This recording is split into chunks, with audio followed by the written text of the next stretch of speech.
48, এটা তখন মুখোমুখি করে নিতে পারবে 48 আর 48, ঠিক আছে।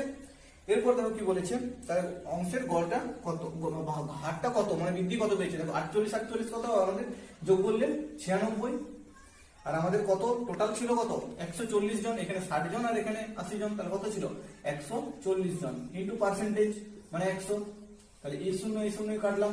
এরপর দেখো আমরা 14 দিয়ে কাটাকুটি করে নিতে পারি। দেখো 2 দিয়ে কাটছি, 2 7 তে 14 আর 2 5 10, তাহলে 96 এর সঙ্গে 5 গুণ করলে কি হবে, দেখো এটা 5 6 30 এর 0, 5 9 45, হাতে 3টা নিয়ে কত হবে 48, এটাকে এরপর 7 দিয়ে ভাগ করতে হবে। দেখো 7 কত হবে, 7 7 6 42, 7 7 49, তাহলে 7 6 42 করছি আমরা এখানে।